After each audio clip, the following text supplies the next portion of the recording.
আট দফা স্পর্শকাতর দাবি। এই দাবিগুলোর মধ্যে মুখ্যত রয়েছে আমাদের 22% ডিআর অবিলম্বে দিতে হবে, আর রয়েছে সপ্তম বেতন কমিশনের যে সুপারিশ, এটা এখনো কার্যকরী হয়নি, সেটাকে অবিলম্বে কার্যকরী করতে হবে। মাসিক যে ন্যূনতম পেনশন 8,000 টাকা এখন আছে, এটা কেন্দ্রীয় সরকারের নেয়, এখানেও 9,000 টাকা প্রতি মাসে ন্যূনতম পেনশন মঞ্জুর করার দাবি। মাসিক চিকিৎসা ভাতা এবং আমাদের যে উৎসবের ভাতা আরও বৃদ্ধি করার দাবি আমাদের রয়েছে। বেতন কমিশনের কাছে যে সুপারিশ, যারা 2006 থেকে 31 ডিসেম্বর 2008 পর্যন্ত চাকরি করার পর 25 বছর পূর্ণ করে রিটায়ারমেন্টে গেছেন, তাদেরকে পূর্ণ পেনশন দিতে হবে। এই বিষয়টা সম্পর্কে আমাদের দাবি হলো এই কারণে যে এটা ত্রিপুরার হাইকোর্ট দুইবার সেখানে রায় দিয়ে বলেছেন এটা তাদের ন্যায্য প্রাপ্য, এটা তাকে এই 25 বছর যারা পূর্ণ হয়েছে তাদেরকে পূর্ণ পেনশন দিতে হবে, ফুল পেনশন দিতে হবে এবং 3 মাসের মধ্যে দিয়ে দেওয়ার নির্দেশ দিয়েছেন। কিন্তু আমাদের এই রাজ্য সরকার সেটা করেননি, না করে এটা সুকৌশলে সেটাকে সুপ্রিম কোর্টে অ্যাপিল করা হয়েছে। ফলে আমরা লক্ষ্য করছি যে এই রাজ্যের অনেক পেনশনার বৃদ্ধ, অসুস্থ, তারা মারা যাচ্ছেন, কিন্তু এখন পর্যন্ত এটা সুরাহা হয়নি, এই অবস্থায় আছে। এটা অবিলম্বে সুরাহা করার জন্য আমরা বলছি, যেহেতু হাইকোর্ট সেখানে রায় দিয়ে দিয়েছেন, সেটা কার্যকরী করার জন্য আমাদের নিবেদন রয়েছে। আমাদের উচ্চ আদালত বলেছেন যে কমিউটেশন, আমাদের পেনশনার যারা তারা কমিউটেশন রিটায়ারমেন্ট করে কমিউটেশন অর্থ পায়, সেটা 15 বছরে কেটে নেওয়ার কথা। এটা সুপ্রিম কোর্টে একটা কেস হয়েছিল আগে, এটা দীর্ঘদিন বিচারের পর এটা রায় ঘোষিত হয়েছে, না 15 বছর নয়, সেটা সেখানে 128 মাস, অর্থাৎ 15 বছরে 180 মাস, কিন্তু এটা 180 মাসে না কেটে 128 মাসে এই কমিউটেশনের ভ্যালুটা যে যাই নেবে সেটা সুরাহা করতে হবে, এই নির্দেশ সুপ্রিম কোর্ট দিয়েছে। আমরাও আমাদের রাজ্য সরকারের কাছে এই আবেদনটা করছি, এটা যেন 128 মাসের মধ্যে এটা করা হয়। আমাদের পেনশনের মধ্যে একটা প্রথা আছে, যারা রিটায়ারমেন্টের পর সেখানে 80 বছর বয়স পূর্ণ হয়, তাদেরকে 20% বুস্টিং দেওয়া হয়। এখন আমরা দেখেছি যে 60 বছরের পরে রিটায়ারমেন্টের পর অনেকেই মারা যায়, 80-তে যেতে পারেন না।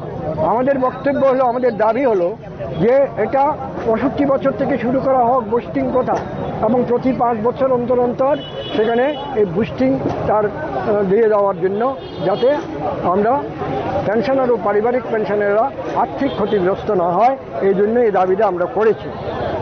আর বিদ্যুৎ মাশুল, জল কর বৃদ্ধি, গুমতির দুধ, রান্না গ্যাসের বর্ধিত দাম, এগুলি যেভাবে বাড়ছে সেগুলিকে প্রত্যাহার করার জন্য এবং সেগুলিকে বন্ধ করার জন্য আমরা বারবার রাজ্য সরকারের কাছে অনুরোধ করেছি, কিন্তু সেটা কার্যকরী হচ্ছে না।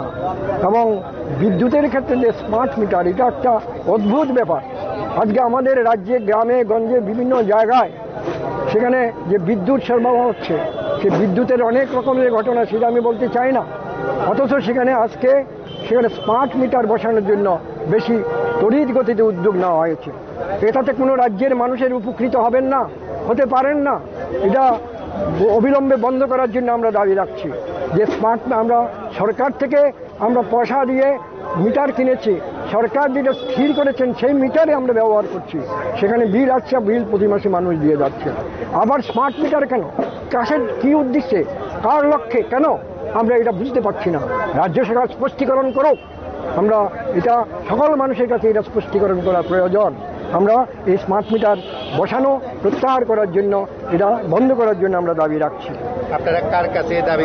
আরেকটা দাবি আছে আমাদের দ্রব্যমূল্য বৃদ্ধি রোধ করা এবং তার পাশাপাশি নিত্য প্রয়োজনীয় জিনিসগুলো রেশন শপের মাধ্যমে মানুষকে যাতে সরবরাহ করা হয়, মানুষ যাতে সেটা ন্যায্য দামে পায়, এই 8 দফা দাবি আমরা রেখেছি।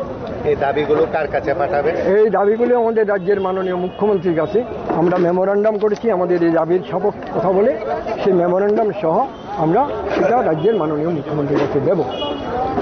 আজকে একই দিনে একই সময়ে সারা রাজ্যের প্রতিটি মহকুমায় আমাদের এই দাবিগুলোর ভিত্তিতে, এই 8 দফা দাবির ভিত্তিতে এবং এই মেমোরান্ডামকে নিয়ে সেখানে পথসভা, গরুয়া সভা এগুলি অনুষ্ঠিত হচ্ছে এবং মহকুমা শাসক বা ডিএমের মাধ্যমে যেখানে যেখানে যে ব্যবস্থাপনা আছে তার মাধ্যমে এই 8 দফা দাবি এবং আমাদের এই মেমোরান্ডাম রাজ্যের মাননীয় মুখ্যমন্ত্রীর কাছে আজকেই সেটা সাবমিট করা হবে, যাতে রাজ্যের মাননীয় মুখ্যমন্ত্রী এই বিষয়টা দেখেন।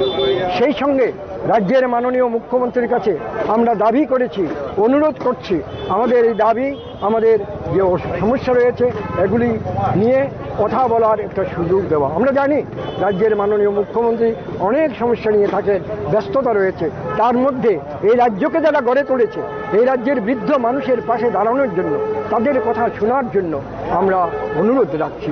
আমরা এর আগেও মেমোরান্ডাম দিয়েছি, আমরা গণ অবস্থান করেছি, আমরা মুখ্যমন্ত্রীকে অনুরোধ করেছি, আমাদের রাজ্যের মুখ্য সচিবের কাছেও মেমোরান্ডাম দিয়েছি, আলোচনার সুযোগ চেয়েছি। কিন্তু দুঃখের এবং পরিতাপের বিষয়, এই রাজ্যের নাগরিক হয়েও এই রাজ্য সরকারের কাছে তাদের কোনো মূল্য আমরা দেখতে পাচ্ছি না। অত্যন্ত দুঃখের বিষয়। আজকে যারা প্রবীণ, যারা আজকে 60 বছরের ঊর্ধ্বে তারা পেনশনে এসেছেন, পারিবারিক পেনশন রয়েছেন, তাদের কথা বলার জায়গা কোথায়? আমরা জায়গা খুঁজতে পারছি না। আমাদের রাজ্যের অভিভাবক যিনি রাজ্যের মাননীয় মুখ্যমন্ত্রী, প্রশাসনের অভিভাবক যিনি রাজ্যের মুখ্য সচিব, ওনারা পর্যন্ত ওনাদের মধ্যে কোনো হেলদোল নেই।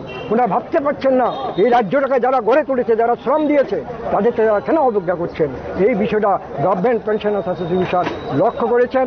আমরা আমাদের এই দাবিগুলো নিয়ে প্রথম ধাপে আমরা পথসভা করেছি। পরবর্তী সময় অনাদায়ে আমরা যদি দাবি পূরণ না করেন, কথা বলার সুযোগ না দেন, তাহলে আগামী দিনে আমরা বৃহত্তর লড়াইয়ের জন্য প্রস্তুতি নেব। এই রাজ্যের পেনশনার, এই রাজ্যের পারিবারিক পেনশনারকে নিয়ে আমরা বৃহত্তর লড়াইয়ের জন্য প্রস্তুতি নেব এবং লড়াইয়ে যাব।